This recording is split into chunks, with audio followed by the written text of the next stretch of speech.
Halo, assalamualaikum warahmatullahi wabarakatuh. Ketemu lagi sama aku, Meliana Katlia Rahmi. Wah, teman-teman gimana nih kabarnya? Semoga sehat selalu ya. Seperti biasa di video kita kali ini bakal review materi juga. Nah, kali ini kita bakal review materi ke-7 mata kuliah Teknik Produksi Film. Yuk tonton sampai habis videonya. Oke, langsung saja kita ke pembahasannya, yaitu terkait hal-hal apa aja sih yang perlu kita persiapkan sebelum kita membuat sebuah film.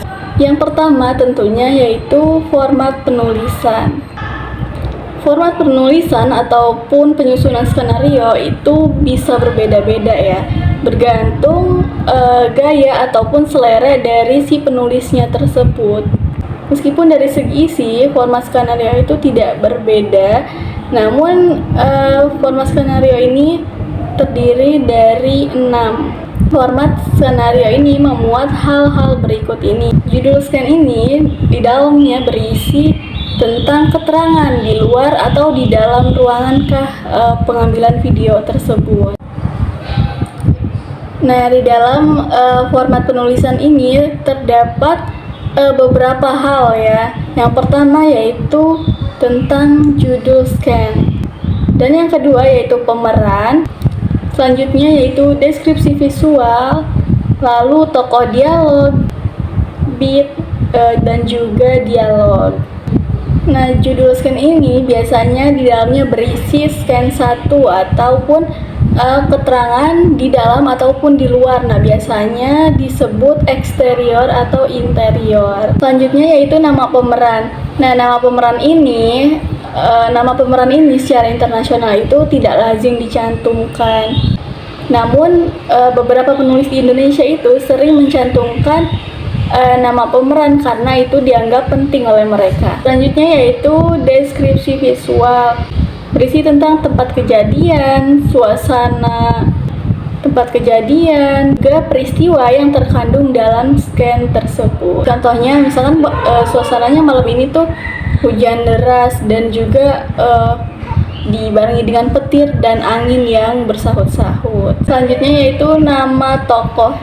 Hal tersebut juga sangat penting karena agar dapat mempermudah orang mengetahui dialog ini untuk siapa. Selanjutnya yaitu beat. Nah, beat ini maksudnya yaitu musik atau irama yang ada di dalam sebuah film. Istilah beat dalam skenario film juga tidak jauh berbeda dengan musik gitu ya. Hanya saja musik di sini menitik beratkan kepada irama tersebut, pada emosi ataupun narration pada si tokoh tersebut. Oke, selanjutnya yaitu dialog. Nah, di bagian ini kita harus menuliskan dialog apa saja yang harus diucapkan oleh si pemain filmnya nanti. Nah, dialog ini penting sekali ya tentunya, yaitu untuk menyampaikan hal-hal yang tidak bisa disampaikan hanya dengan gerak saja, sehingga kata-kata dilontarkan agar pemain yang diajak bicara itu agar si pemain yang diajak bicara itu mengerti apa maksud kita, apa yang kita bicarakan gitu. Oke, selanjutnya yaitu logika bahasa. Logika bahasa dalam film di sini seharusnya tidak menggunakan bahasa-bahasa yang baku, tapi kita harus menggunakan bahasa-bahasa yang biasa digunakan sehari-hari, kecuali pada deskripsi visual. Nah, pada deskripsi visual ini kita bisa menggunakan bahasa yang baku, mengingat kegunaannya yaitu untuk dibaca dan juga divisualkan, bukan sebuah kalimat yang harus diucapkan oleh seorang tokoh tersebut. Dialog lisan yang digunakan bahasa sehari-hari pun harus tepat ya bahasanya. Oke, selanjutnya yaitu rasionalisme data. Rasionalisme dalam sebuah filmnya itu adalah sebuah pendekatan yang menggunakan data, di mana gunanya yaitu untuk membuat sebuah keputusan yang kreatif. Oke, selanjutnya yaitu wawancara. Nah, wawancara ini satu langkah penting dalam proses pembuatan film, terutama ketika kita ingin menggali pemahaman lebih tentang tokoh cerita ataupun topik yang akan diangkat oleh film tersebut.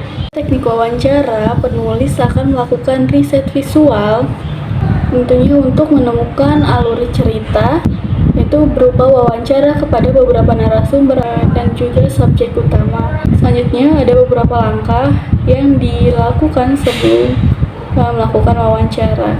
Yang pertama yaitu tentunya pelajari terlebih dahulu karakter orang yang akan kita ajak wawancara.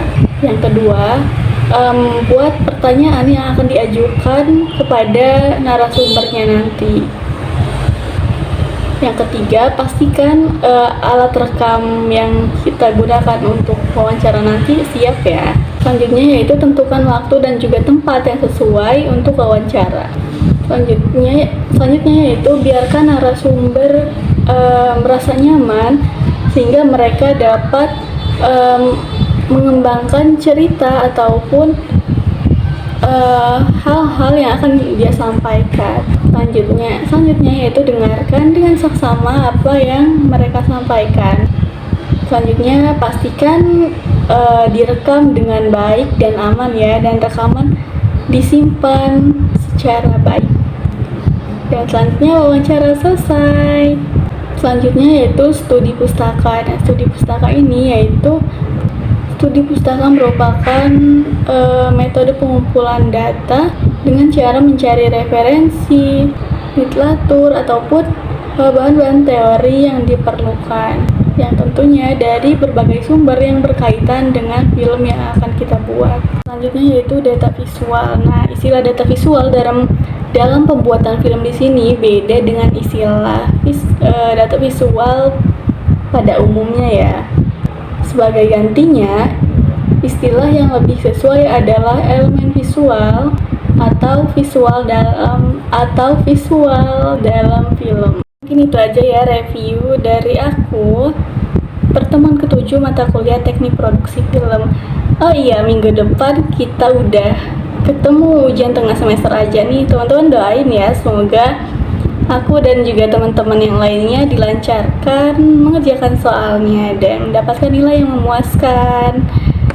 Dan jangan lupa tonton video kita terus ya, pantengin videonya. Oke, see you. Wassalamualaikum warahmatullahi wabarakatuh.